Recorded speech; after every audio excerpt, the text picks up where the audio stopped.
estos tiempos cambiantes, desafiantes y complejos, debemos adaptarnos rápidamente a las nuevas realidades sociales, económicas y jurídicas.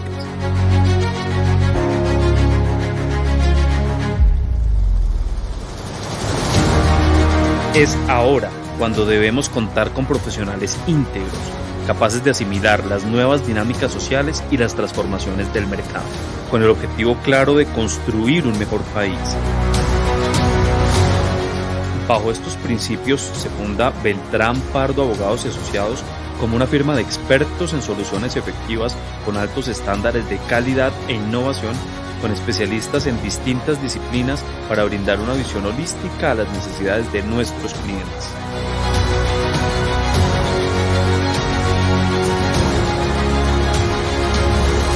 Contamos con una importante trayectoria en derecho público y privado, con una especial vocación por la compra pública.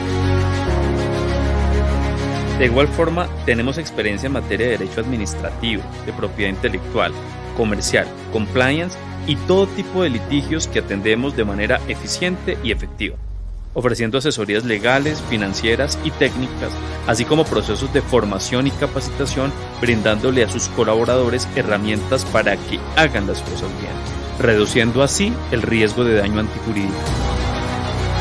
Nuestro país no se detuvo, pero cambió, y nosotros también evolucionamos, porque sabemos que mover nos mueve. En Beltrán Pardo Abogados y Asociados hacemos las cosas bien.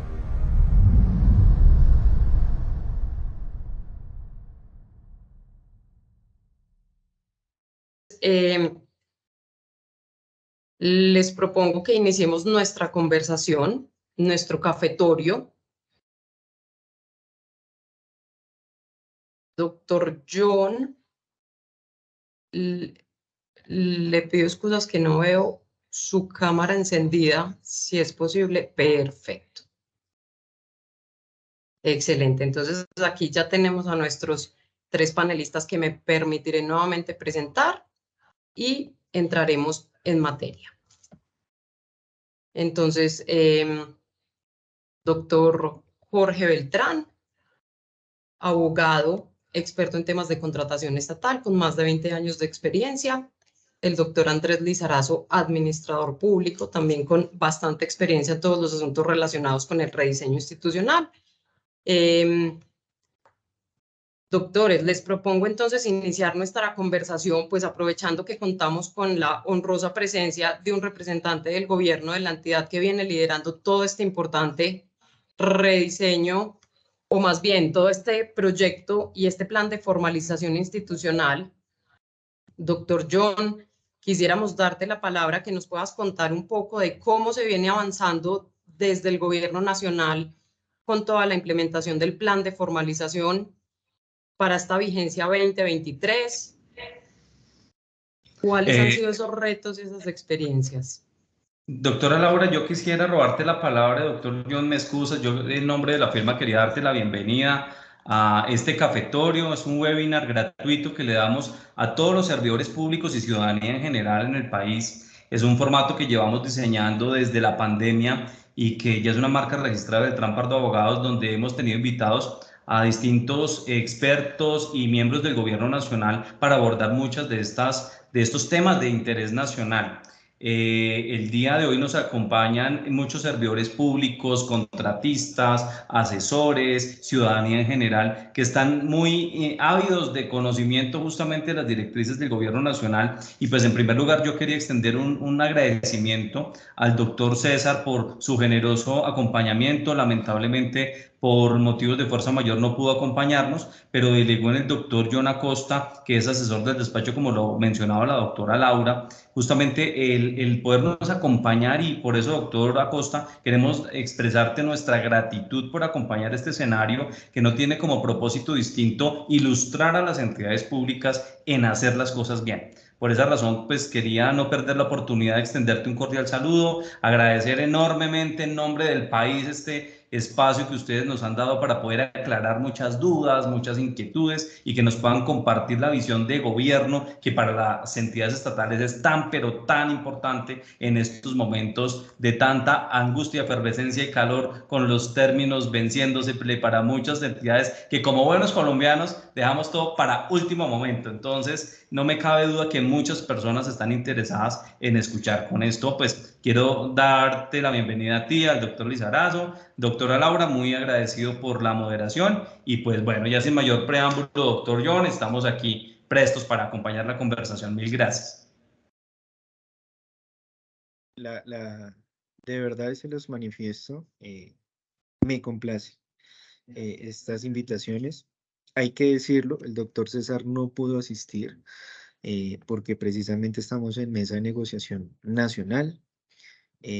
Muy bien lo dices tú, lo dice Adriana, es un tema que obviamente requiere la presencia de nuestro director general. Entonces, en nombre de César Manrique, en nombre de nuestro subdirector Jesús Amado, primero extenderles el saludo, agradecer a Beltrán Pardo por esta invitación, que de verdad nos llena de mucha alegría que se tengan en cuenta los espacios en donde podamos seguir aclarando el tema, podamos seguir charlando el tema, generar esos espacios en donde podamos resolver más y más y más dudas para nosotros son valiosísimos. Y vuelvo y les digo, es una lamentable que no esté el César, pero vuelvo y les digo, está detrás de una labor mucho más titánica, que es tratar de desempañar un poco el tema de la negociación sindical y este tema del incremento salarial que se dio el día de ayer. Entonces, de todas maneras, sé que él va a tratar de unirse en algún momento, entonces de pronto se nos une en algún momento en la reunión. Entonces, vuelvo y les digo muchas gracias en nombre del director por esta invitación y de verdad un caluroso saludo a todos los participantes que están hoy vinculados a este ejercicio, a este cafetorio.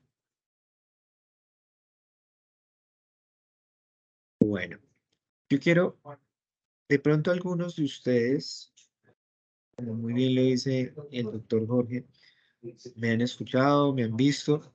Nosotros desde la Dirección de Desarrollo Organizacional, desde este departamento, venimos liderando este ejercicio. Pero yo quiero iniciar con algo muy fundamental y es que este ejercicio no nació en este gobierno. Esto es un ejercicio que lleva mucho tiempo en el Estado colombiano. Mi vocación es administrador público. Yo apenas llevo 10 años en este departamento, no llevo mucho tiempo en este departamento, pero como buen administrador público hicimos un ejercicio en algún momento de saber cuándo nació este tema, en qué momento se llevó a cabo. Y yo quiero aquí mostrarles 2 o 3 diapositivas. Me confirman si se ven en pantalla, por favor. Porque yo quiero contarles un poco desde cuándo nace esto, y es que de verdad esto es muy viejo en el Estado colombiano. Esto no es nada novedoso. Esto lleva muchísimo tiempo y creo que está en nuestra diapositiva. Voy a compartirla, permítanme un segundo.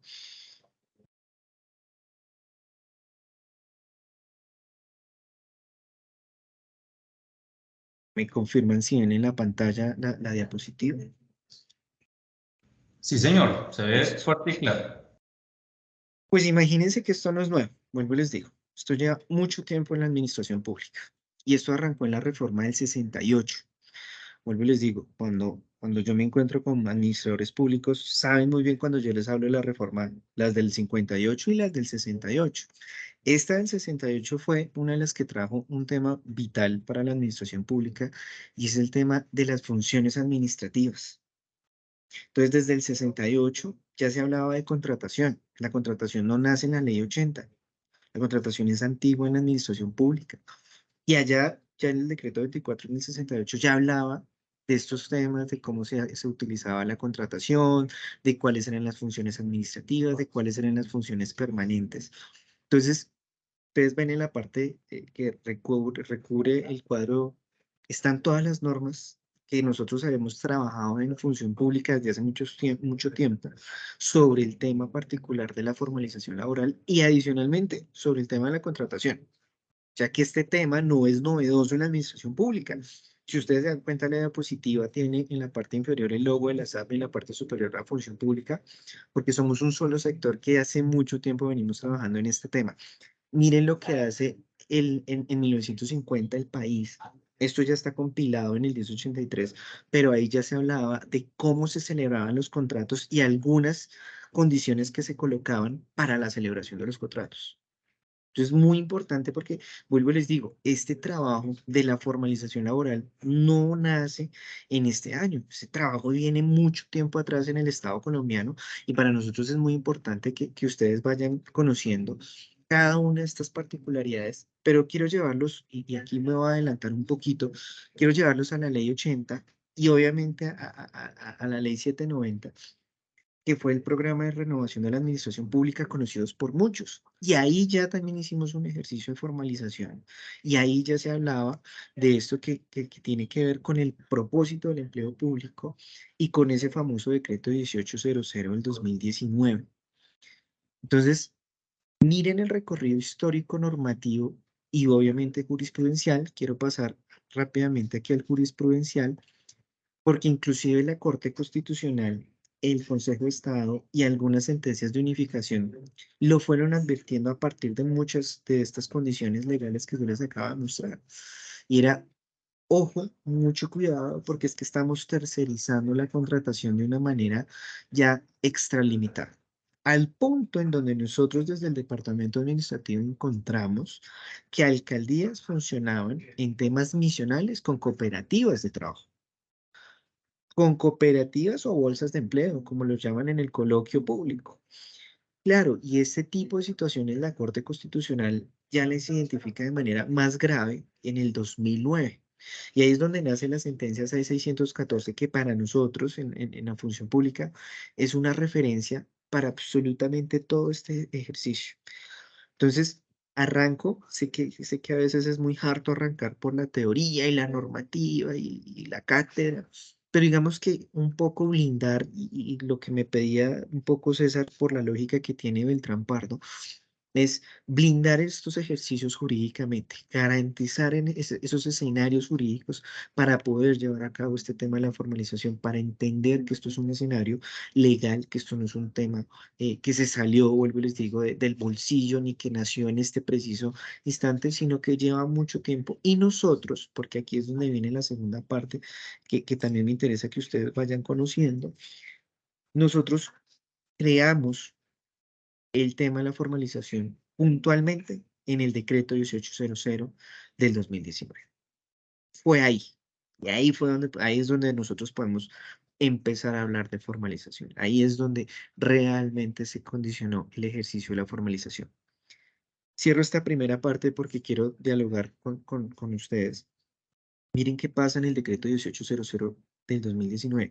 Se construye un ejercicio conjunto con nuestras centrales obreras, con nuestras organizaciones sindicales, con los representantes del 90% de las entidades nacionales y el 100% de las entidades territoriales participaron en la construcción de este decreto, del decreto 1800. Permítame, que quiero de verdad tomarme el momento de leerles. Y aquí lo que dice el decreto 1800, que es fundamentalmente las entidades tienen que hacer una actualización de sus plantas cada 2 años, revisando la contratación.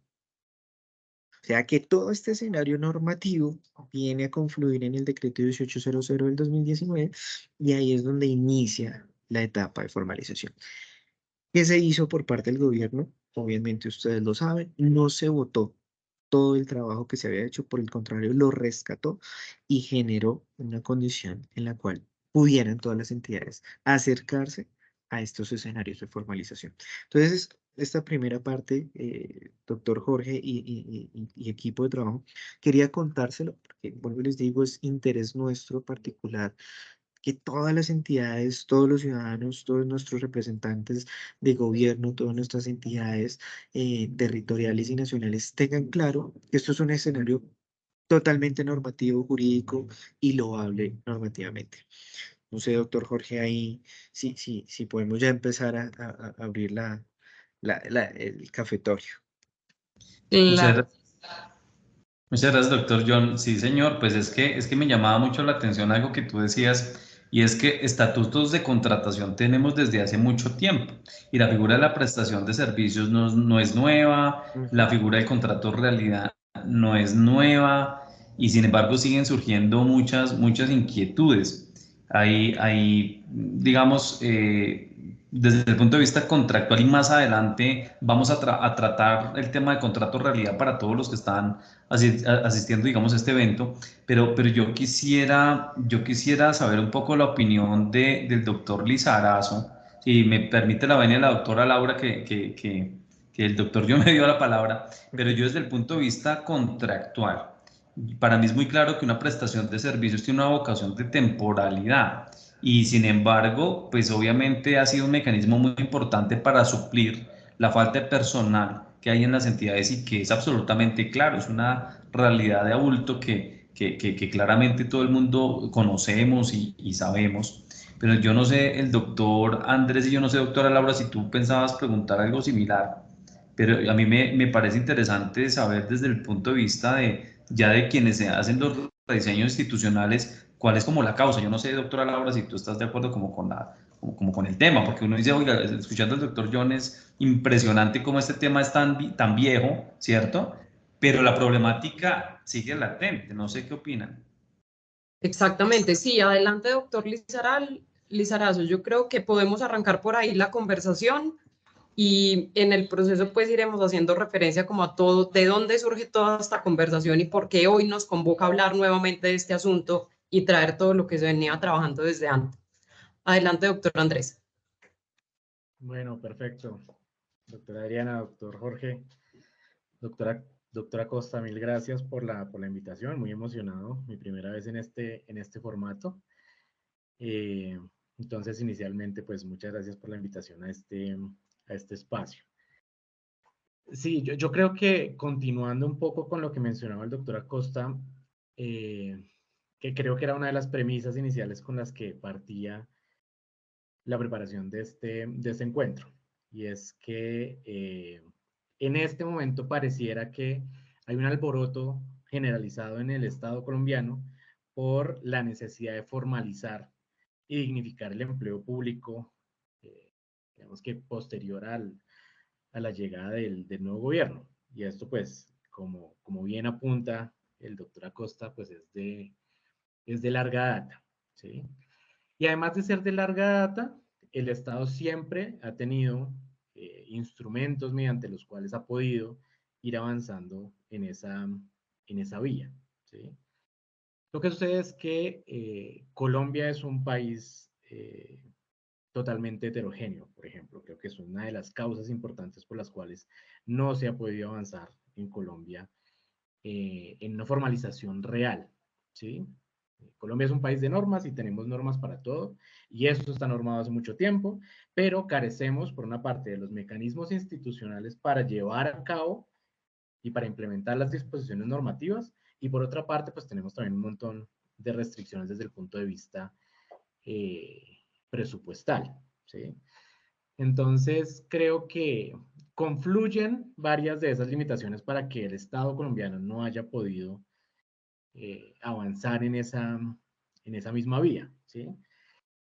Y si continuáramos un poco de pronto con esa cronología que traía a colación el doctor Acosta, y la traemos digamos que a los días que convocan esta conversación, pues tenemos también varios instrumentos normativos que han dado origen a que en este momento en el Estado colombiano pues haya una tendencia a avanzar en esa formalización y dignificación del empleo público. Entonces esto parte un poco, evidentemente, con la directiva presidencial 08 de septiembre del año pasado, en el cual, entre otras cosas, además porque pues la directiva no se centra en el tema de la formalización del empleo ni de la limitación de los contratos, sino que es una directiva que está más enfocada en la racionalización del gasto público, ¿sí? En la implementación de un Estado austero. Y desde esa perspectiva, pues hay varios puntos que describe la directiva. Uno, tan solo de ellos, el tema de las restricciones a la contratación estatal vía contratos de prestación de servicios para la prestación de servicios de apoyo a la gestión y servicios profesionales. creo que la articulación de esas normas también ha tenido ciertas limitaciones o ha planteado ciertos retos.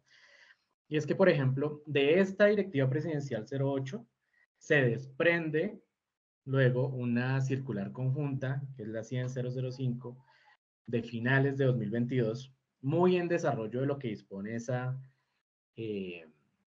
directiva presidencial, ¿no? Exacto.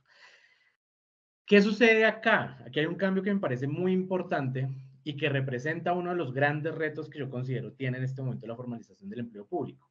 Y es que por una parte la directiva presidencial instaba a las entidades de la rama ejecutiva del orden nacional a avanzar en la formalización del empleo público, a restringir el uso de contratos de prestación de servicios para vincular personal en el Estado colombiano. Y la circular tiene un alcance muchísimo más amplio, porque además de las entidades de la rama ejecutiva del orden nacional, nos incluye a las entidades territoriales, ¿sí?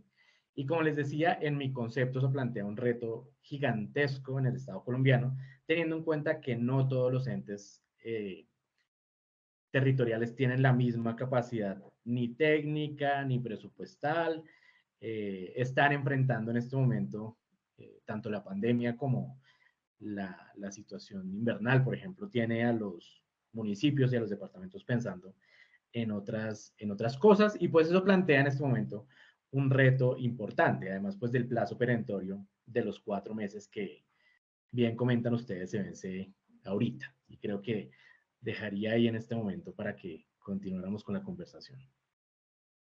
Perfecto, doctor Andrés. Muchas gracias porque a partir de este contexto que nos acabas de dar y que seguramente todos los que nos están acompañando, todos los amigos de la contratación que han estado al tanto de la expedición de estas circulares y del debate que se ha venido suscitando en el país a raíz de lo que allí se ha establecido y que el doctor John muy amablemente nos ponía en pantalla,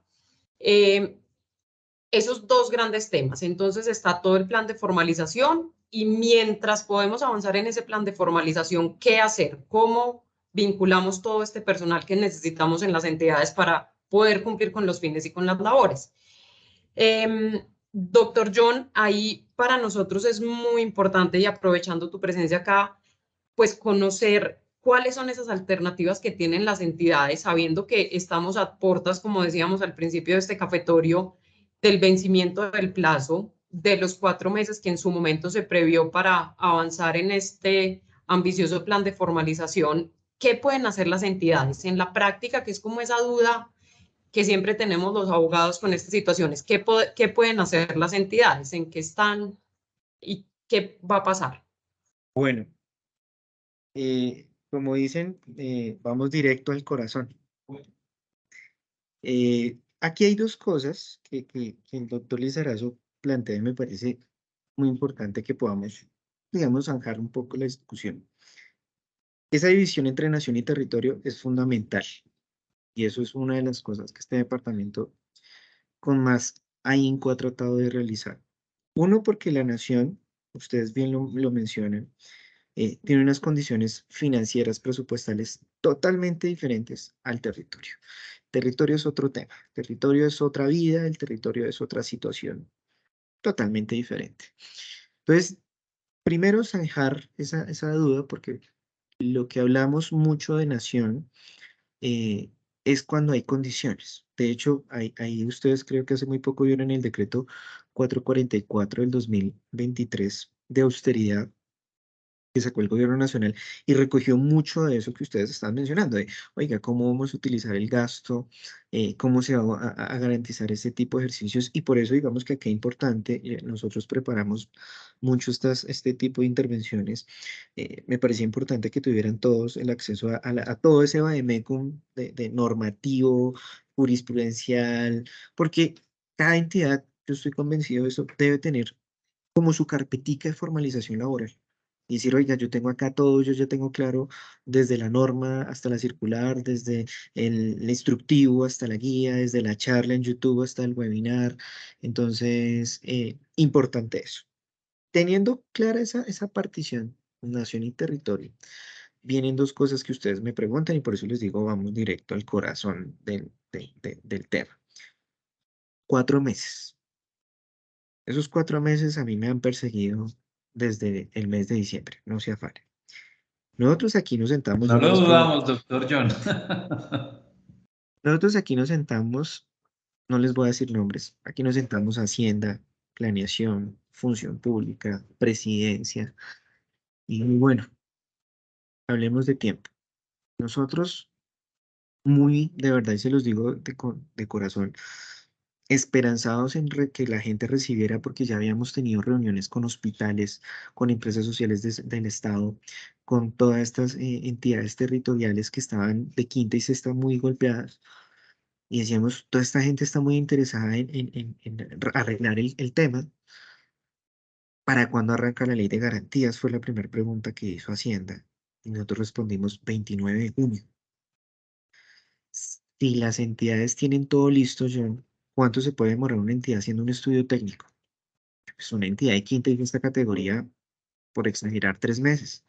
Lo que hacemos nosotros es entregarles todo. O sea, hacemos una guía chiquita, no tan grande, una guía que les ayude a hacer esto así. Y les entregamos formatos. Y es lo que hemos venido haciendo con la escuela superior a todos los municipios de quinta y sexta. Ya estuvimos en Nariño, ya estuvimos en Antioquia, y se entregarles formatos, pero formatos tipo, te solamente coloque su nombre. Mi nombre es Jorge Beltrán Pardo. Así. Entonces dijimos, hagamos esto. Entonces pensemos en la contratación. Bueno, entonces pongamos una meta de 6 meses. No, porque es que si quieren hacer adición contractual, que es de tiempo y dinero, es de hasta el 50%. Entonces, si les mandamos 6 meses, son 3 meses, ya están en ley de garantías, no los tiramos. Pensémonos bien el tema. Entonces dijimos, listo, hagamos de 4 meses, les damos 3 meses para hacer estudios técnicos, y si no alcanzan, pues 2 meses para que prorroguen la contratación. Esto que se los estoy diciendo no se dio en 5 minutos. Créanme que esto fue una discusión de semanas y semanas y semanas, porque nosotros pensábamos era en que esto iba a facilitar el ejercicio. Por eso les digo, estos 4 meses a mí me han perseguido por todo el territorio nacional por donde nosotros hemos estado, porque todas las entidades, a pesar de que muchas entidades sí han avanzado, porque también hay que reconocer eso, muchas entidades ya tenían listo el ejercicio, muchas entidades hoy en día ya están casi que prácticamente acabando sus estudios técnicos. Otras nos sorprendieron diciéndonos, ustedes son unos descarados, ustedes nos botella, piedra, volaba para acá, para allá. Aquí yo voy con el tema porque vuelvo y les digo, este cafetorio me parece interesante porque esos 4 meses nacieron de eso, de, oiga, 4 meses haciendo estudios técnicos, prórroga de 2 meses, llegamos al 29 de junio, hicieron las adiciones, acabaron los estudios técnicos, tenemos formalización, quedamos hechos en el país. Una cosa es lo que se piensa, otra cosa es lo que resulta.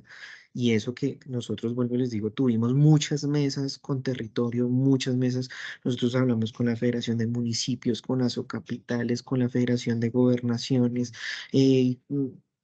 con sindicatos, con Raimundo y todo el mundo. Y miren que a pesar de todos los esfuerzos, pues obviamente resultó que el ejercicio, como lo está diciendo el doctor Lizarazo, pues en algunos casos terminaba siendo eh, financieramente inviable, financieramente inviable. Entonces aquí para poder ya, ahí sí como decir y responder muy puntualmente, ¿qué estuvimos haciendo también en estos meses preparando todo este ejercicio? Zanjando esa discusión nación y territorio, donde nación tiene unas condiciones totalmente válidas, porque ¿qué pasa en nación? La mayoría de los contratos de nación salen por los proyectos de inversión que crean las entidades territoriales y que están en DNP. Casos muy grandes, hay unos ministerios que tienen hasta 50 líneas de proyectos de inversión. Casos muy pequeños como este departamento tiene solamente 4 líneas de proyectos de inversión. Pero independiente que sean 1, 2, 3, 4 o 50 líneas como un ministerio, por cada una de esas líneas sale uno o más contratos. Entonces uno decía, listo, ese tema digamos que ya está medianamente resuelto. Eh, ¿Qué pasó con el tema de DNP? Porque aquí tengo que meter a DNP y tengo que hablar con DNP. DNP dijo, yo no le veo lío, porque es que yo plantas temporales no estoy haciendo desde el día de ayer. Plantas temporales, yo tengo una planta temporal de función pública que duró 10 años. Tengo una planta temporal de la superintendencia que duró 12. Yo tengo una de regalías en la Contraloría que lleva más de 15. Yo plantas temporales no estoy haciendo hoy. Yo llevo haciendo mucho tiempo plantas temporales y es súper sencillo. Usted tiene un proyecto de inversión, pues sencillamente de pagar honorarios pasa a pagar una nómina. Es el mismo CDP, solamente que el CDP ya no se lo pasas a la oficina de contratación por uno a uno, sino que le pasas un CDP completo por toda la nómina. Entonces dijimos, listo, Nación, no hay lío, porque vuelvo y les digo, financieramente la Nación tiene un presupuesto asignado, que es una parte para gasto de funcionamiento, otra parte para inversión. Y nos hemos encontrado en Nación que no todos tienen el tejimaneje de sus proyectos. Y ahí es donde entramos nosotros como función pública, decirles, bueno, hay que entrar a revisar usted cómo está trabajando el tema de los proyectos, pero que hay un costo cero, pues que hay un costo cero, si hay un costo cero, porque usted ya tiene una bolsa que se llama inversión y usted está usando esa bolsa para contratación. Vamos a territorio y ahí sí ya termino con esta segunda parte de mi intervención. Territorio es otra historia.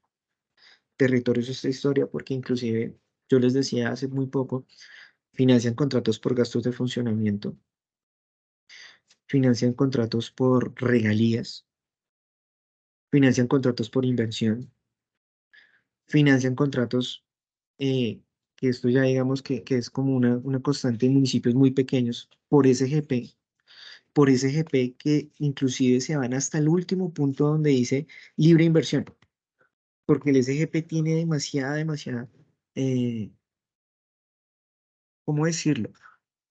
Tiene demasiado detalle y para poder uno utilizar el SGP para hacer una contratación tiene que ser un mago, discúlpenme la expresión, porque tienen que coger ese presupuesto, desbaratarlo, sáquelo de indígenas, sáquelo de educación, sáquelo de salud, sáquelo del PAE, sáquelo de multas, saque, hasta que le quede un rubro y ese rubro chiquitico es el que utilizan para contratación. Entonces hasta en SGP nosotros hemos encontrado la contratación. Municipios muy pequeños es lo que hacen en este caso. ¿Qué es lo que estamos proponiendo entonces para territorio? Cojan esas mismas fuentes y traten de observar si hay una posibilidad de utilizar el artículo 21 de la ley 909, plantas temporales. Por una sencilla razón, plantas temporales, y ya con esto termino porque quiero que la discusión no sea esto un monólogo ni una cátedra, porque no queremos afectar la ley 617 del 2000. Ya. Entonces, claro, si ustedes van y crean una planta temporal, pues sencillamente el tema es, si yo aumento mi planta por gasto de funcionamiento, me voy a ver afectado. Entonces allá en la ley 17 vienen, me pegan un coscorrón, me dicen, ustedes no saben hacer eso, ta. Quiero mostrarles, porque quiero que se den cuenta hasta dónde nosotros hemos llevado este tipo de ejercicios. Miren lo que nos encontramos en territorio en Antioquia. 107 municipios de quinta y sexta categoría, y miren a dónde está el promedio del indicador de la ley 617, 56%. Y si ustedes se van a la ley, no es por ponerles la tarea, ¿ustedes saben en cuánto está el porcentaje? Entonces la pregunta es, ¿por qué no crecen? Si usted tiene hasta el 80%, y siendo de sexta categoría no lo hace.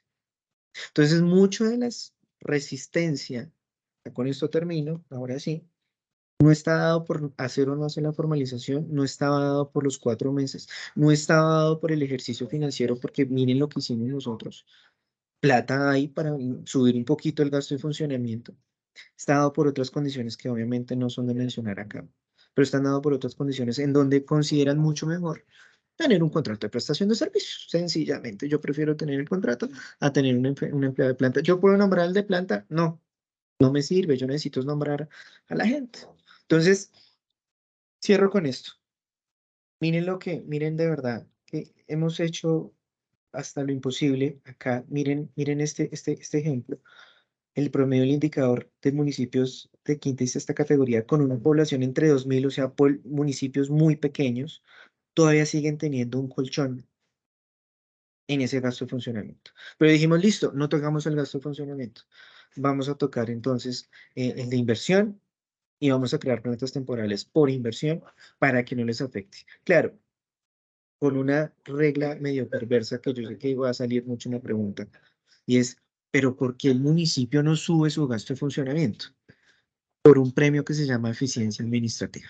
Ahí se las dejo para que ustedes me sigamos charlando. Excelente, doctora Costa, excelente, porque creo que acabas de hacer un muy buen diagnóstico y de resolver probablemente muchas de las dudas que hemos tenido quienes nos hemos aproximado a este asunto, y es, bueno, este plazo, ¿de dónde salió? ¿A qué estaba asociado este plazo? Con lo que nos explicas de la ley de garantías, del inicio de la ley de garantías, pues va teniendo muchísimo más sentido. Y también en tu exposición propones como varios de los pasos que deberían seguir también. Digamos que en la conversación vamos a hablar de entidades del orden nacional, pero también muy importante, como llamas la atención sobre las entidades territoriales. Y acá, doctor Andrés, conociendo tu experiencia, tu experticia en todos estos asuntos, y pues nuestra experiencia también desde la firma asesorando las entidades territoriales, ¿tú cómo ves de esto que propone el doctor Acosta, de cuál es ese camino entonces que deben retomar las entidades o que deberían llevar a cabo las entidades para llegar y lograr el fin pretendido? Bien, creo que ya activé el micrófono, ¿cierto? Bueno, yo creo que siguiendo también con esa misma línea que plantea el doctor Acosta, el tema de la capacidad presupuestal, digamos, por una parte es uno de esos grandes desafíos, y por otra parte, pues también está un poco la capacidad técnica de las entidades para implementar este plan de formalización, ¿sí? Como comentábamos inicialmente, esto no es nuevo en el Estado colombiano y se ha venido trabajando, digamos que generalmente, vía rediseños institucionales, ¿sí? Entonces, partiendo de las disposiciones de la Ley 909, que nos habla en el artículo 46 de las reformas de las plantas de personal, pues básicamente lo que nos dice es que, por una parte, las plantas de personal no son instrumentos estáticos de gestión del talento humano en el Estado colombiano, ¿sí? ¿Eso qué implica? Que el dinamismo de las condiciones del territorio, de las condiciones estratégicas del Estado colombiano, llámese Plan Nacional de Desarrollo, planes departamentales de desarrollo, planes municipales, de las necesidades cambiantes y crecientes de los sectores, cambiantes y crecientes de los territorios, pues asimismo, pues tienen que responder todos los componentes organizacionales, ¿sí? ¿Cuáles son esos componentes organizacionales por excelencia?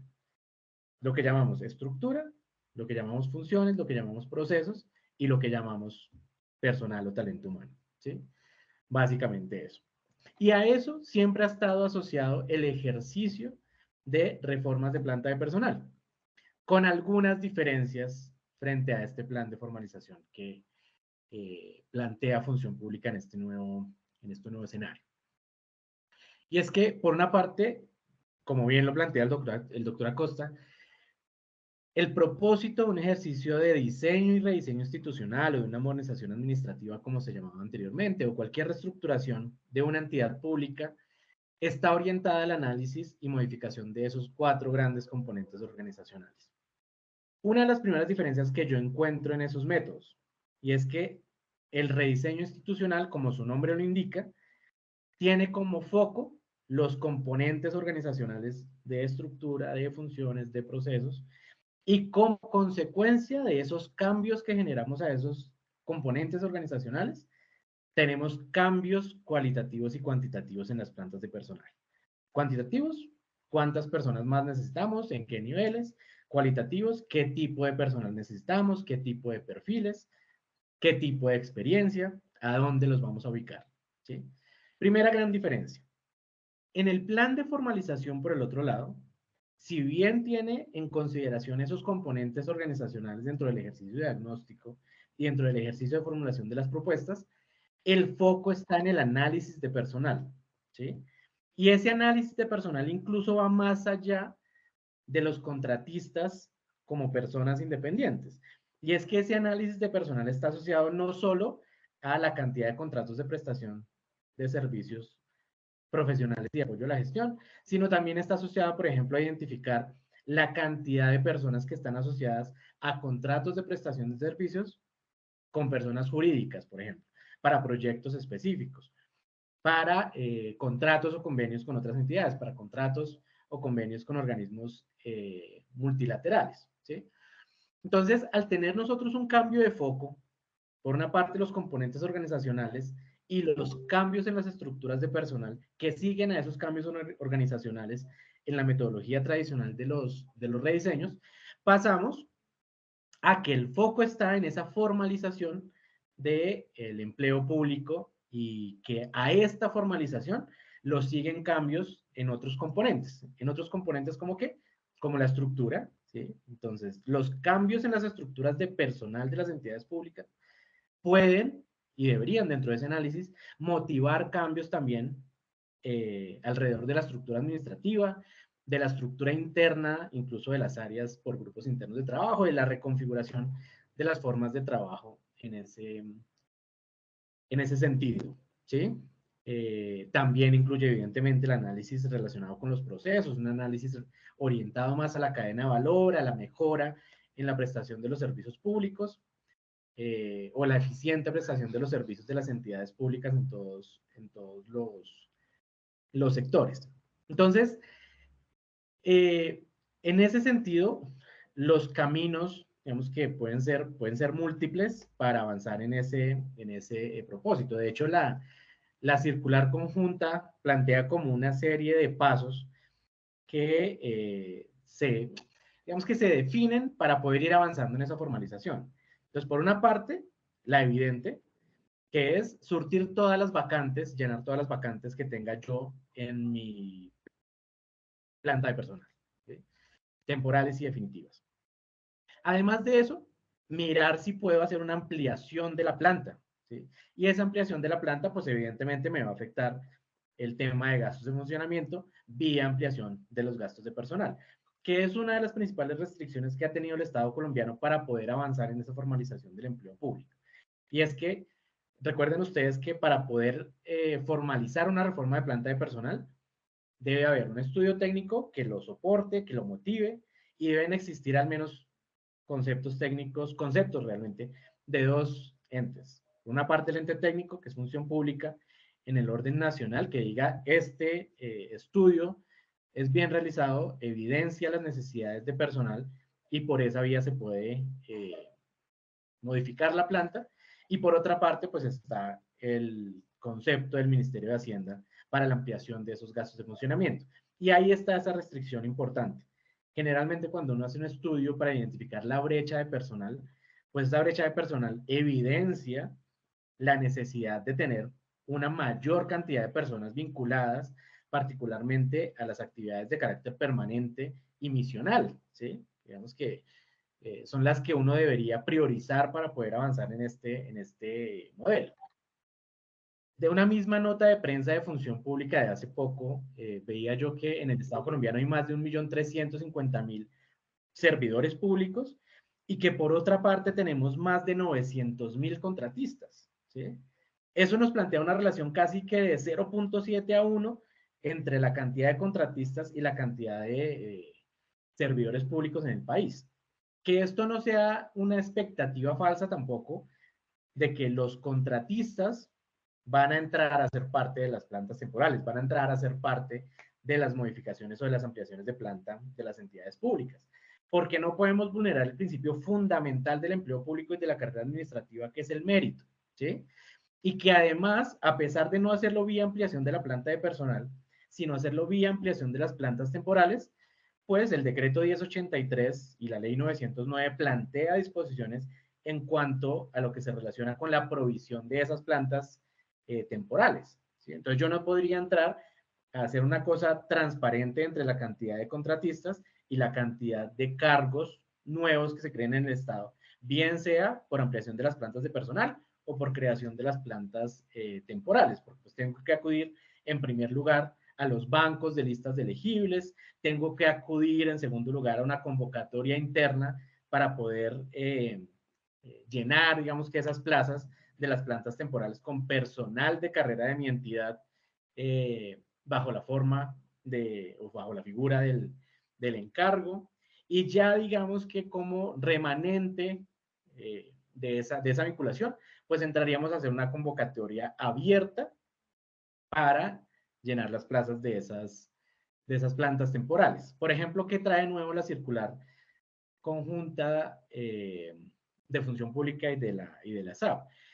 Y es que además de esos mecanismos de provisión de las plantas temporales, que son los que les acabo de mencionar, pues incluye unos criterios diferenciales, y es la inclusión de personas con discapacidad, la inclusión de población vulnerable, creo que se me escapa otra en este momento, pero pues digamos que todo tiene un sentido y todo debería estar muy bien cohesionado y muy bien correlacionado para ir avanzando, digamos que de manera muy técnica, para evitar que de este afán pues no nos quede un ejercicio que no sea lo suficientemente robusto para ser implementado, ¿no? Excelente, doctor Andrés. Jóvenes también son la población que traen las circulares para incluirlos. Bueno, tocas de tratar pues un tema súper en detalle de cuál es ese camino que tienen por delante todas estas entidades territoriales. Y creo que esto nos permite introducir el tema, que también es bien interesante para las más de 100 personas que nos están acompañando en este cafetorio y que nuevamente les agradecemos inmensamente por el interés, ya finalizando el día, todos seguramente cansados de la jornada laboral, de estar acá escuchando estas disertaciones, participando activamente en el chat con sus inquietudes que vamos a ir resolviendo en esta conversación. El otro tema que obviamente es absolutamente relevante para todo este escenario es, mientras logramos concretar todo este tema de formalización, pues, ¿qué van a hacer las entidades? Entonces, volvemos a los contratos de prestación de servicios profesionales y apoyo a la gestión que tanto el doctor Acosta y el doctor Andrés han tratado en sus intervenciones, y en esto quisiéramos, doctor Beltrán, aprovechando su amplísima experiencia en todos estos temas de contratación, entrar un poco más en detalle con todas esas discusiones que se han venido dando en torno a qué hacer con esos contratos. Y son discusiones que están relacionadas con el plazo, los 4 meses inicialmente previstos, las restricciones para contratar, para que una misma persona natural pueda tener más de un contrato. Entonces, doctor Beltrán, y para darle orden a esta conversación, quisiera empezar por el plazo de los 4 meses, que es de esos asuntos pues que sé que a todos los que hoy nos acompañan les inquieta, que está a puertas de finalizar. ¿Qué pasa con esos contratos que se vencen el 30 de abril? ¿Se pueden prorrogar? ¿No se pueden prorrogar? Adelante, doctor Beltrán. Está el... Perfecto, no, pues doctora Laura y doctor John, doctor Andrés, yo creo que el tema de la contratación pública, yo creo que el doctor John lo explicaba muy bien. Ese término de los 4 meses era un término pensado justamente en impulsar estos procesos de formalización, pero tampoco era una prohibición legal a celebrar contratos por un término superior ni a volverlos a celebrar. Yo creo que la normativa contractual está incólume, no ha sido modificada, y yo creo que, como lo decía el doctor Andrés hace un rato, hubo un pánico generalizado, y después de que uno escucha al doctor John, uno ya entiende las finalidades del gobierno nacional, entiende claramente los contextos, y que como esto no es nuevo, esto viene de hace muchos años atrás, pues claramente toca comenzar a presionar a que la gente comience a formalizarse. Es que no es un tema menor. Según la última circular 3 de 2023 de la Agencia de Defensa Jurídica del Estado, más o menos al corte 31 de diciembre del año pasado existen más de 6.400 procesos activos a nivel nacional de contratos realidad, o sea, de demandas laborales contra el Estado, por un valor aproximado de 1 billón de pesos, con una tasa de éxito del 48%, que afecta a más de 205 entidades públicas del orden nacional. O sea, aquí ni siquiera están contempladas las entidades del orden territorial. Entonces, este proceso de formalización del empleo es muy importante, hay que avanzar y hay que trabajarlo. O sea, yo creo que con los instrumentos que ha dado el doctor John, con el acompañamiento también de asesorías como las que hemos dado aquí en la firma, algunas entidades y a cualquier otra persona que les pueda apoyar la implementación rápida de estos temas, porque esto no da espera, esto hay que seguir avanzando rápidamente. Pero mientras esto sucede, la contratación pública está viva. Yo puedo seguir adelantando los contratos de prestación de servicios con vocación de temporalidad, en los que yo voy a tener la posibilidad de contratar a las personas que apoyen las tareas propias de la entidad.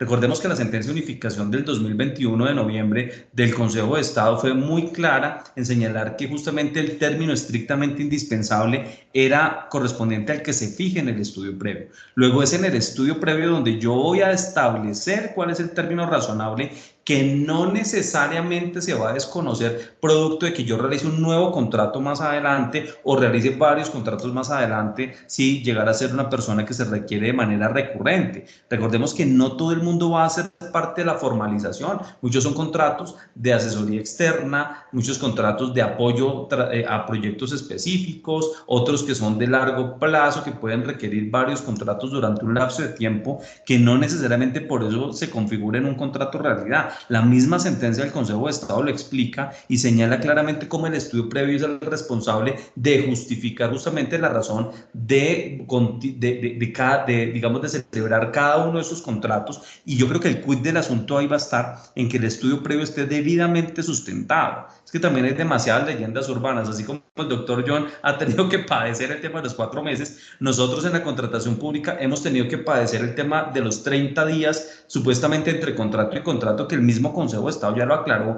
y señaló que eso no es un nuevo elemento del contrato realidad, que simplemente es un tema para prescripción o bueno, para caducidad de las acciones judiciales que se pueden impetrar y que nada tiene que ver con el contrato realidad. Yo podría celebrar un contrato que se termine hoy y empiece el día siguiente, siempre que no se configure la subordinación, no hay contrato realidad. Y ahí es donde yo creo que la contratación pública tiene que seguir sirviendo como un instrumento para la administración y que todos esos contratistas que realmente se están comportando como un verdadero funcionario público, pues son los que tienen que entrar en este proceso de formalización. O sea, yo creo que el proceso de formalización no va a eliminar el contrato de prestación de servicios, no lo va a desaparecer, va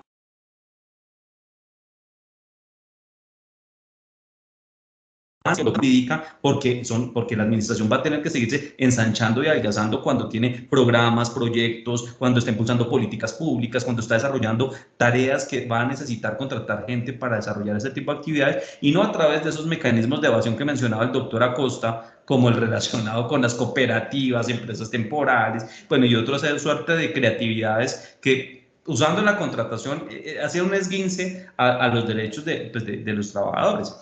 Pero hay otros que sí son contratistas, hay otros que sí son verdaderos contratistas que tienen vocación de solamente prestar un servicio e irse de la entidad. Entonces nosotros no podemos tampoco satanizar el proceso de formalización pensando que se va a desaparecer la prestación de servicios, porque yo creo que realmente ha sido una mala interpretación que se ha hecho a nivel nacional y que ha generado mucha confusión. Veo que el doctor Lizarazo tiene la mano levantada. Sí, sí, complementar un poco en la misma perspectiva que lo estabas planteando.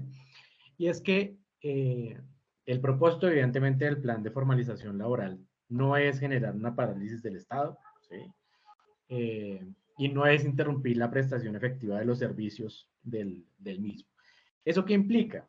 Que ese plazo perentorio, pues estamos a 3 días y probablemente no vayamos a cumplir el 100% de lo que se tenía previsto, ¿sí? Pero dentro de la misma circular conjunta que emiten Colombia Compra Eficiente con Función Pública, pues le dice a las entidades territoriales, un momento, digamos que un poquito de calma frente al tema. Se sugirió que existiese una contratación por prestación de servicios orientada a esos 4 meses, ¿sí? Con algunas excepciones, con ese reforzamiento de las condiciones de trabajo de poblaciones vulnerables, de mujeres embarazadas, cabeza de familia, de personas prepensionadas, bueno, todas las excepciones que plantea la circular. Y es, no se preocupe, este plazo de los 4 meses para los contratos, pues puede derivar en una de dos cosas, o la adición y prórroga en el tiempo para evitar la interrupción de la prestación del servicio, o la celebración de nuevos contratos, porque, pues de nuevo, el propósito nunca va a ser generar una parálisis generalizada del Estado, ¿no? Perfecto, doctor Andrés. Muchas gracias por esa intervención también al doctor Jorge. Yo creo que sin duda en este aspecto también integral de todo este análisis, pues quisiéramos conocer la opinión del doctor John. Ustedes cómo lo están viendo y cómo ha sido la experiencia en este punto específico. Miren, nosotros recorremos el país de arriba abajo nos metemos hasta, yo he tenido el gusto y el placer de conocer uno de los municipios en el mundo que más llueve, se llama López de Micay, y hemos llegado hasta, de verdad, hasta el rincón más recóndito, y en todos hemos encontrado lo que ustedes están mencionando, problemas de todo tipo. Desde cómo yo garantizo que el lanchero no sea contratista o sea un empleado público, o cómo lleva el lanchero los niños, o cómo garantizo que la lancha cumpla con todo lo que requisitos que me dice la Supertransporte para ver si yo puedo cruzar los niños. Entonces no me cumple la lancha, entonces me toca mandarlos por una cuerdita, entonces preferible mandarla por la cuerda que no por la lancha. De ese tipo de cosas, uno se encuentra que la única manera muchas veces de solucionar es la contratación. Y lo que dice el doctor Jorge, uno no puede satanizar aquí la contratación. Y en ningún momento este departamento ha tratado, ni ha propuesto, ni ha diseñado herramientas para uno decir, es que la contratación es mala. La contratación es buena si se le da buen uso. Y es lo que literalmente la Agencia Nacional de Defensa Jurídica del Estado, que se creó con ese fin, tratar de generar una asesoría de alto nivel a la rama ejecutiva, le ha dicho a todas las entidades, venga, es que el tema no es que la contratación sea mala, es que ustedes no pueden usarla de esa manera como la están usando. Por eso yo les decía y les colocaba el ejemplo de, hombre, municipios que tienen la posibilidad de crecer y no crecen, no porque no tengan la capacidad de hacerlo, sino porque sencillamente prefieren acogerse a una modalidad de contratación que saben que le hace daño, que saben que genera riesgo jurídico, que adicionalmente saben el riesgo que se toman los alcaldes y la siguen manteniendo. Entonces, yo creo que aquí una de las reflexiones es, uno, ustedes pueden seguir haciendo la contratación. Ustedes se les acerca una ley de garantías, ustedes pueden seguir llevando a cabo su contratación. Ustedes hicieron contratos a 12 meses. Perfecto. Ustedes hicieron contratos a 4 meses. La intención de esos 4 meses, vuelvo y les digo, era hacer un estudio técnico. Y aquí el estudio técnico, lo decía tanto Andrés como Jorge, el estudio técnico tiene que garantizar la respuesta para uno saber decir sí o decir no a la formalización. No es un comentario, no es que yo ya sé cómo estoy de fregado, no es que yo ya sé cómo están mis finanzas, no es que yo ya sé que eso yo no lo puedo hacer porque es que eso es imposible. No, la única manera de uno tratar de resolver este ejercicio es haciendo lo que estaba diciendo tanto Andrés como Jorge. Es un estudio técnico. Y el estudio técnico a mí me tiene que decir, usted tiene o no tiene la plata. Usted tiene o no tiene la posibilidad. Usted necesita a esa gente de manera permanente. Usted necesita dejarle capacidad instalada al municipio antes de que usted se vaya y acabe su periodo de gobierno. O usted efectivamente no necesita nada. Y así nos pasó con Barrancominas. Barrancominas fue el último municipio que se creó en este país. Hoy en día ustedes pueden ir a Barrancominas, ustedes van a encontrar exactamente 8 empleados públicos, no hay más. Hoy en día ustedes pueden ir a Barrancominas, ustedes van a encontrar exactamente 8 empleados públicos, no hay más. 8 empleados públicos. Y allá tienen contratación. Entonces, ¿puedo hacer crecer al municipio de Barrancominas? Hasta que yo no tenga un estudio técnico, yo no puedo decir sí o no. Porque es que unos podrán decir, es que John está bien que solo tenga 8. Eso es un estado perfecto, donde el estado es chiquito. Y otros me pueden decir, pero ¿cómo carambas pueden atender en un estado, en una alcaldía con 8 funcionarios todos los temas que nos toca atender, todos los informes que nos toca mandar a Contraloría, a DNP? Los alcaldes me lo dicen. John, es que yo me la paso respondiendo más informes que gestionando mi plan de desarrollo. Entonces aquí un poco la reflexión, vuelvo y les digo, y por eso tanto Andrés como Jorge tienen razón. Uno, aquí no hay que satanizar la contratación. La contratación sigue funcionando, no hay ningún impedimento, no hay ninguna regla, no hay ninguna ley que me permita seguir funcionando con mi contratación. Ojo, úsenla como debe usarse, sin ser en su gasto. Estoy seguro que si uno hace una revisión interna y uno va y revisa, no todos los contratistas son estrictamente necesarios. No todos los contratistas que están ahí sentados están haciendo lo que tienen que hacer. Y eso somos conscientes no solamente en Nación, sino también en muchas entidades territoriales. Entonces, uno es sincerar. Dos, si ustedes no hacen estudios técnicos, entidades, es muy complicado. Es muy complicado llegar a una conclusión. Que las conclusiones dadas, vuelvo y les digo, a término de juicio, o como yo les digo, como si estuviéramos tuiteando, eso es fácil. No coloca cualquier cosa en el tweet y ya. Si uno no ha hecho el análisis financiero, y por eso yo les mostraba, estas charlas que ustedes ven aquí han tenido participación de la directora de Crédito Público y Hacienda en el Ministerio de Hacienda, del director de inversión del Departamento Nacional de Planeación. Todas esas charlas que están en YouTube tienen el respaldo de técnicos que llevan muchos años trabajando en este tema y que saben que esto se puede hacer. Pero vuelvo y les digo, y ahí viene la tercera y última reflexión del ejercicio que me pides, Adriana, y es, pero yo no puedo obligar a un municipio a formalizar si no se toman el ejercicio de decir, venga, me voy a sentar, voy a sincerar mi gasto. Yo efectivamente tengo un colchón para crecer en gasto y funcionamiento.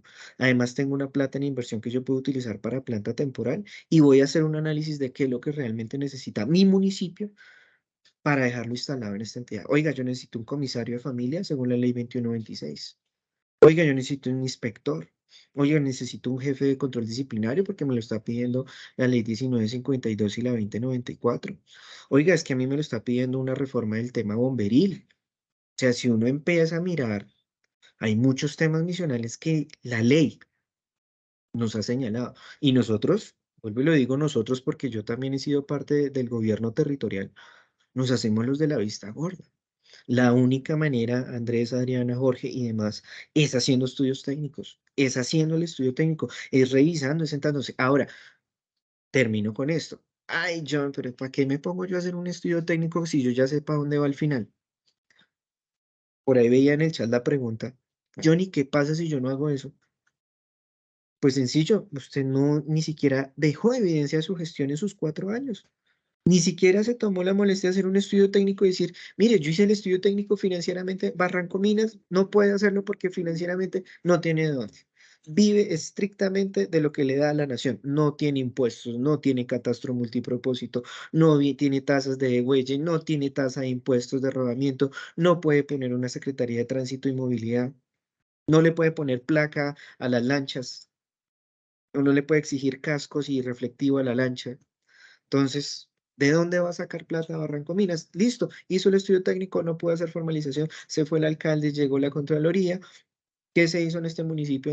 Ah, no, así se hizo el estudio técnico, esto es lo que mostró, perfecto.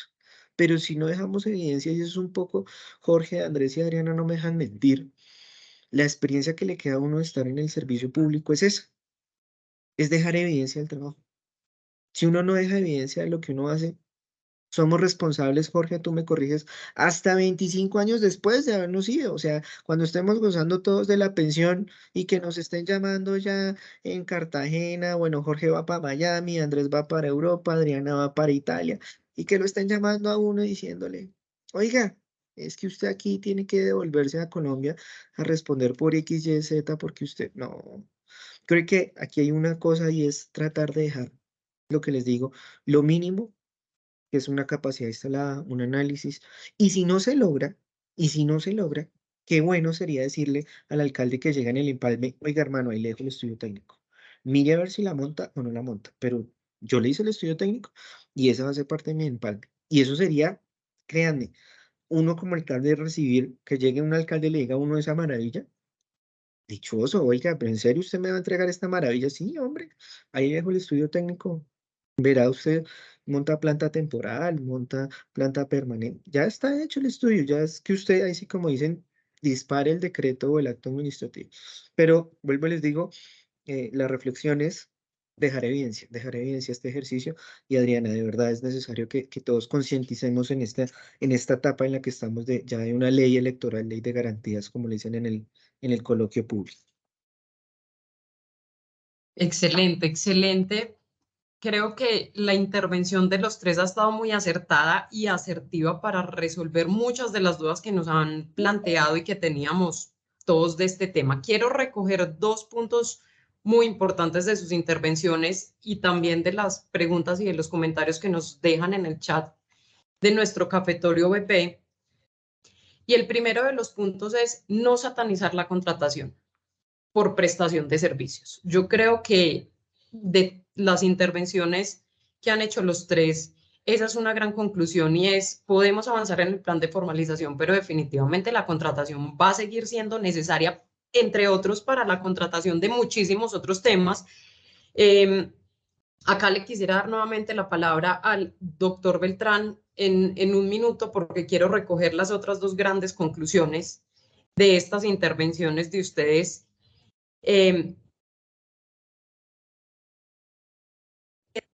Es muy importante la gestión, que podamos tener todas las entidades del orden nacional, todas las entidades territoriales, para dejar toda esa trazabilidad, y no solo la trazabilidad, para lograr efectivamente hacer, para implementar en la práctica todo este plan de formalización. Creo que es muy loable toda esta intención del gobierno de vamos a hacer esto una realidad, que también lo tocaba el doctor Andrés en su intervención, y se está dando todo el diseño institucional y como se está poniendo la capacidad institucional al servicio de todas estas entidades para lograrlo. Entonces, por favor, entidades, aprovechen este momento y esta coyuntura para lograr resultados, para, si bien de pronto ya por el momento en el que estamos este año electoral no lo van a alcanzar a dejar, pues por lo menos avance usted en ese plan de formalización, déjelo estructurado. Y creo que en esos dos temas hay un punto de convergencia muy interesante, y es también asesórese debidamente,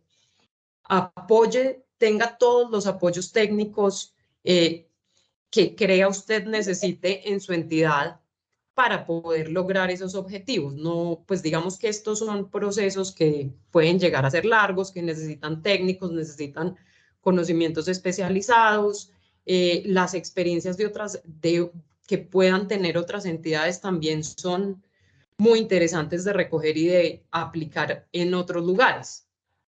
Y el otro tema también que recojo de estas intervenciones y de lo que nos están dejando en el chat nuestros participantes, y creo que es un tema que también deberíamos considerar en este análisis, y es la carrera administrativa. Además, en toda esta ecuación entra todo el esquema de carrera administrativa que tenemos en el país, todos los incentivos tristemente perversos en muchas ocasiones, también muy positivos en otras, pero ¿cómo vamos a traer como todas esas exigencias y todos esos retos que nos ha venido demandando la carrera administrativa, no solo ahora, sino también desde hace mucho tiempo, para la implementación adecuada de este plan? Entonces, doctor Beltrán, nuevamente, a partir de su amplia experiencia en contratación, que además, pues también desde la firma, desde Beltrán Pardo Abogados y Asociados, como lo hemos comentado previamente, pues estamos dedicados al asesoramiento de muchas entidades, tanto del orden nacional, del orden territorial, en todos estos temas de contratación. Desde su experiencia con todo este asunto de contratos de prestación de servicios, terminar de resolver como todas esas dudas que pueden estar teniendo en este momento nuestros participantes. Contratación de personas jurídicas, qué otros objetos se pueden contratar a través de este mecanismo, un poco recoger todo este tema de contratos de prestación de servicios profesionales, de apoyo a la gestión, para entrar en los otros temas. Bueno, yo creo que como para ir ya entrando en la recta de cierre, es importante resaltar varias cosas. La primera, la prestación de servicios profesionales y de apoyo a la gestión se contrata con persona natural o persona jurídica. Eso está en el decreto 1082. Se contrata según el artículo 32 de la ley 80 para adelantar actividades propias a cargo de la entidad. Se pueden contratar por funcionamiento o inversión según el propósito del contrato. Si es para tareas propias de la entidad ordinarias, pues será por funcionamiento. Si es para un proyecto de inversión donde va a vincular personal para desarrollar ese proyecto de inversión, pues dependerá de que eso esté adecuadamente en su banco de proyectos. Que estos contratos son para contratar justamente esas actividades que no puede adelantar la entidad, bien sea porque no tiene el conocimiento especializado o porque no tiene el personal suficiente, pero no puede ser nunca una carta abierta a celebrar contratos que encubran contratos realidad. Eso es absolutamente imperativo. El contrato realidad no se da por el hecho de que yo en el estudio previo le ponga el horario, las condiciones laborales de prestación del servicio, la exigencia de un carnet o de un correo institucional.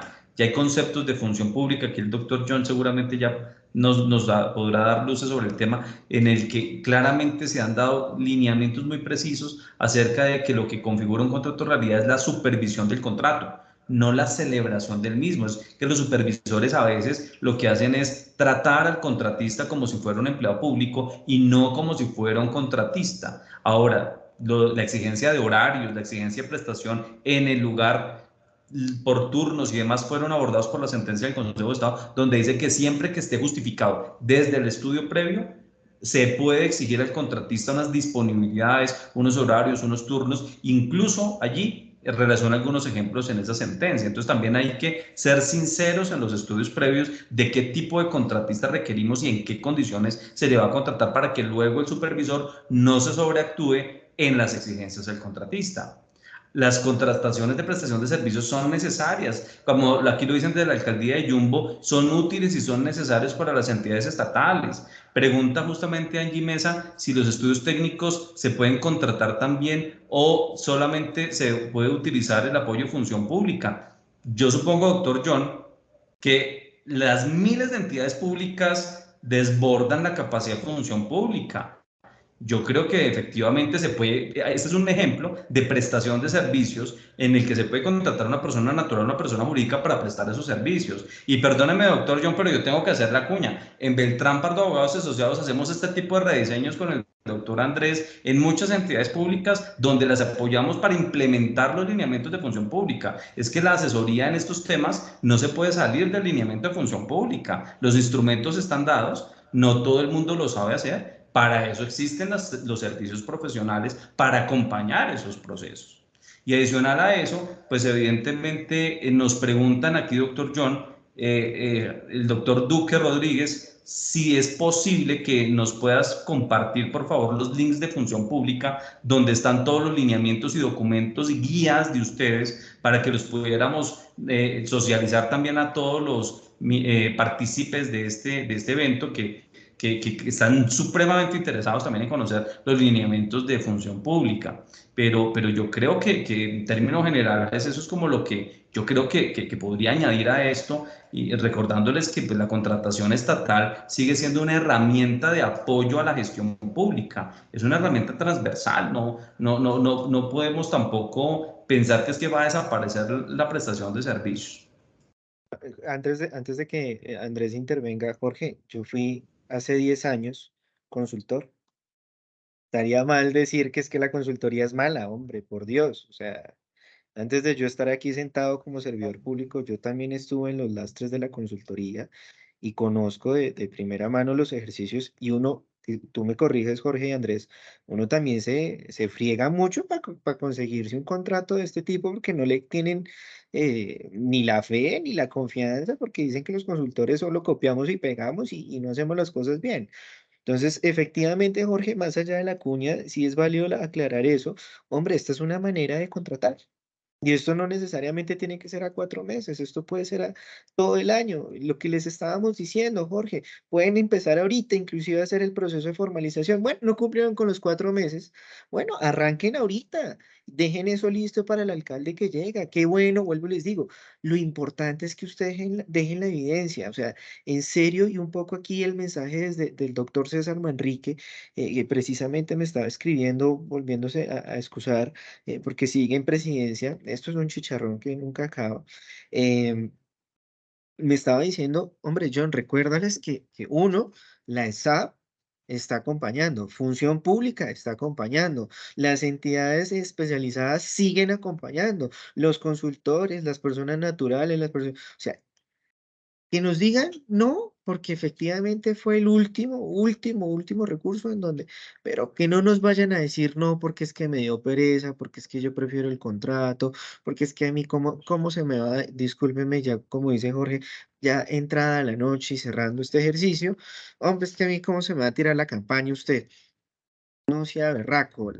Sí, entonces claro, si vamos a empezar a poner ese tipo de balanzas en este ejercicio, pues obvio, no tampoco vamos a obligar aquí a nadie, Jorge, Andrés y Adriana. Ustedes saben que este bello y hermoso departamento no tiene funciones de vigilancia, no tiene no tiene inspección, no tiene control, no tiene sanción. Aquí no va a pasar más allá de un jalón de orejas y obviamente pues de que siga repitiéndose el riesgo jurídico.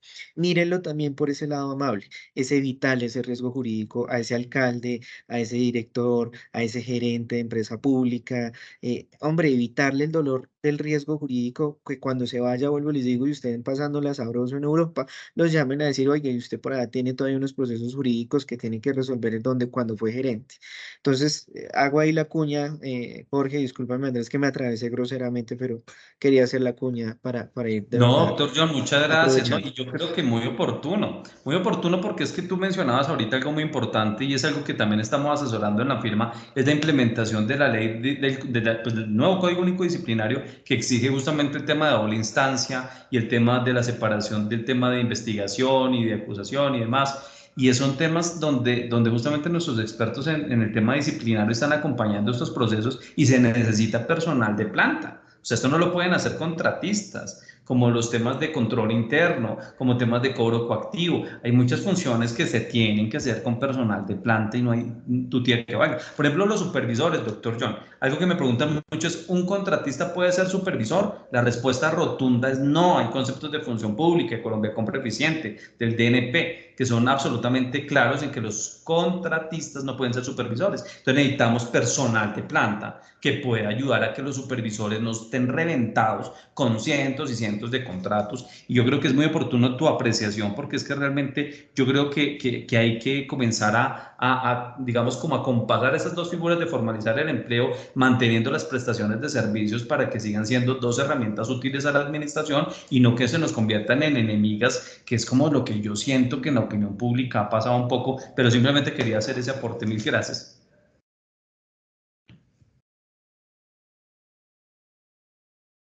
Mil gracias, doctor John, doctor Jorge y doctor Andrés. Veo que tienes la mano levantada. Si quieres, adelante con la intervención para ya empezar a concluir y a cerrar nuestro ejercicio.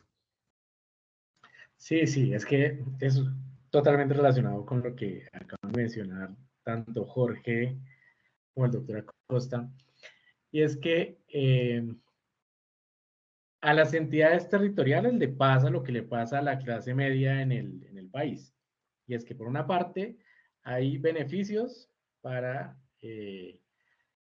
la gente y la población más vulnerable y también hay otros beneficios para quienes tienen más, pero hay una franja en la mitad que se queda, digamos que sin muchas oportunidades.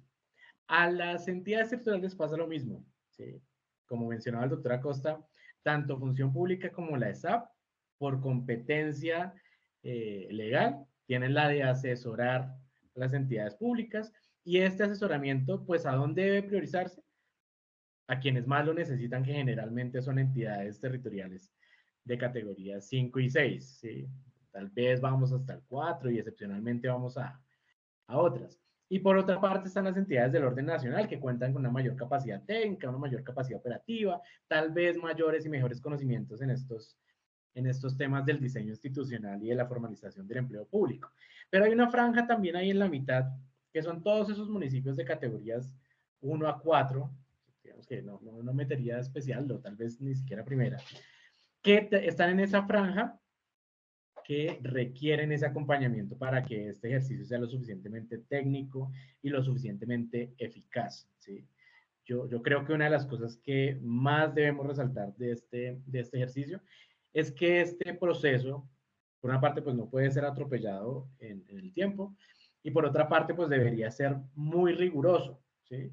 Yo aplaudo un poco la iniciativa que ha tenido Función Pública en tan corto tiempo, de haber definido instrumentos, de haber definido la guía, de haber estado haciendo las capacitaciones, de estar apoyando y acompañando el proceso de las entidades pequeñas, pero siento que en muchas ocasiones no es suficiente, ¿sí?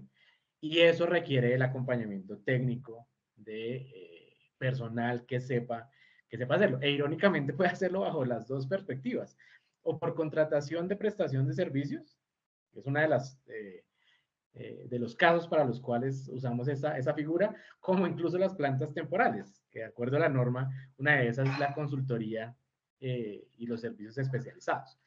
Entonces, y viendo los interrogantes que plantean en el chat, creo que esos miedos que está generando esta necesidad de formalización están fundadas también por un desconocimiento o por un mal entendimiento de las disposiciones de función pública en en este sentido. Entonces, que busquemos siempre que el ejercicio sea muy riguroso, muy técnico, para que sea eficaz también en su implementación, ¿no?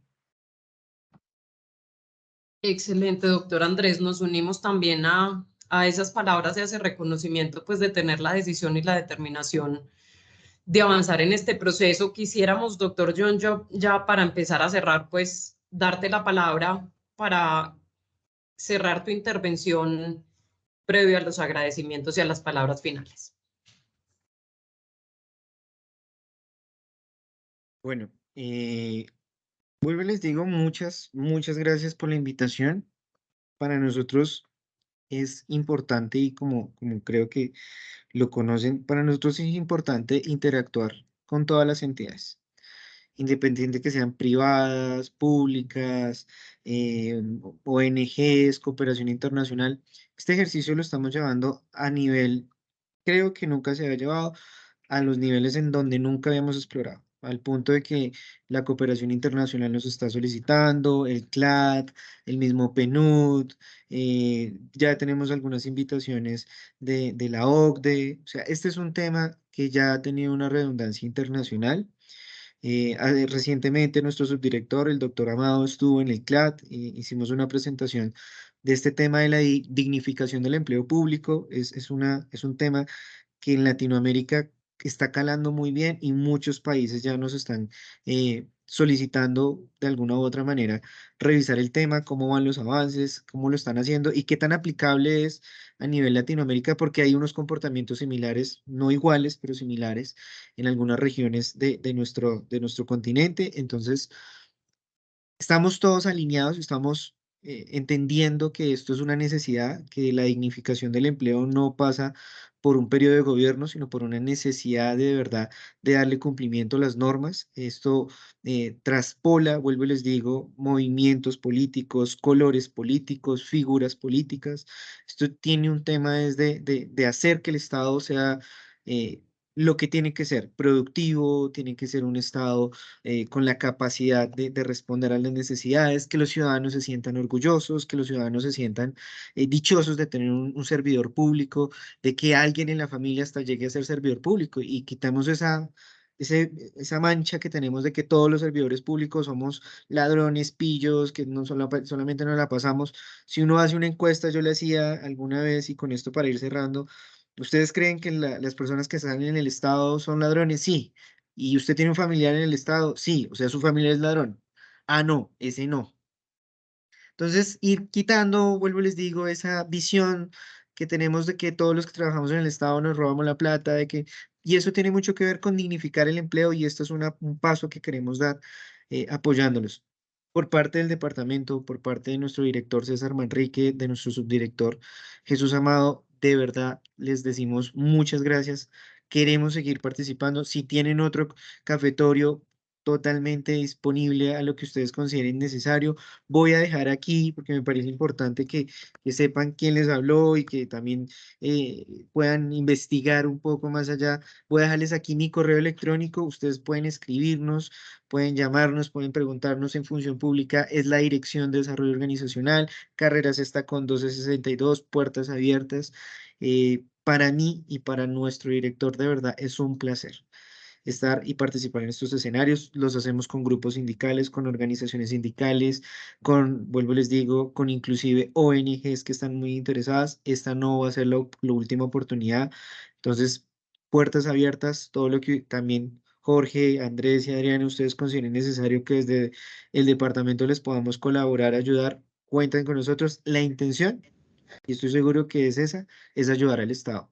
Y estoy seguro que más allá del ejercicio contractual que ustedes puedan, es garantizar que podamos brindar apoyo que nosotros, ustedes muy bien lo saben, no logramos brindarle a la totalidad de nuestras entidades, y por eso de verdad es muy importante esta interacción con ustedes. Entonces, por mi parte, no quedan más que palabras de agradecimiento por esta muy bonita invitación a este cafetorio.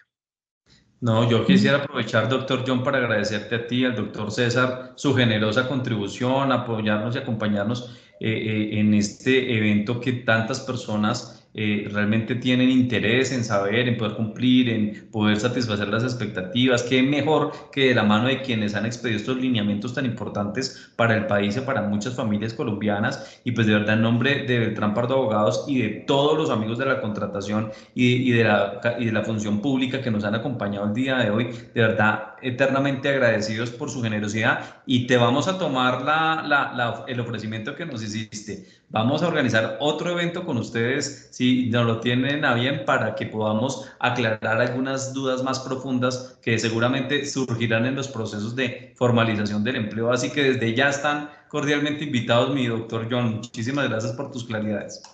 No, gracias a ustedes y muchas gracias también por esa segunda ronda del cafetorio. Excelente.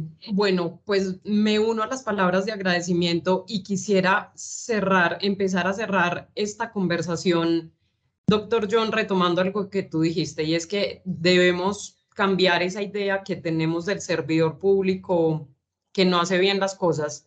Nosotros en Beltrán Pardo Abogados, todos somos exfuncionarios públicos y hemos tenido la oportunidad de pasar por el servicio público, y no hay nada más satisfactorio que cumplirle al país, que poder entender y conocer cómo funcionan las entidades desde adentro. Y ahora desde esta posición, desde una firma de servicios legales que nos dedicamos al asesoramiento tanto de entidades públicas como entidades privadas en muchísimos temas, acá los hemos ido tratando en esta conversación, en temas de contratación estatal, en temas de laboral administrativo, todo el tema de régimen disciplinario que contaba el doctor Bernal, todo el tema de rediseño institucional, y en las que tratamos de capitalizar toda esa experiencia que tenemos y que tuvimos en el servicio público, precisamente apoyando y brindando a todos los funcionarios que sabemos que quieren hacer muy bien las cosas. Este país está lleno de funcionarios totalmente dispuestos y abocados a hacer bien las cosas, que puedan contar con unos asesores legales que los vamos a acompañar en ese proceso y los vamos a asesorar y a darles todo nuestro conocimiento y experiencia. Agradecerles nuevamente, mil gracias, hacer extensiva el agradecimiento al doctor Manrique, doctor Andrés, profundamente agradecidos con tu participación, con el doctor Beltrán. Obviamente los estaremos invitando a nuestro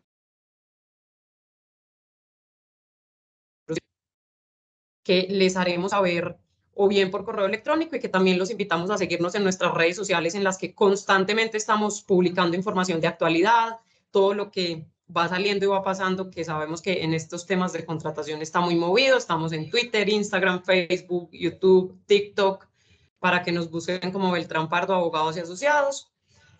Y con esto, doctores, concluimos este maravilloso evento. Les deseamos una feliz noche a los panelistas, a todos los participantes que nos acompañaron. Mil y mil gracias por acompañarnos.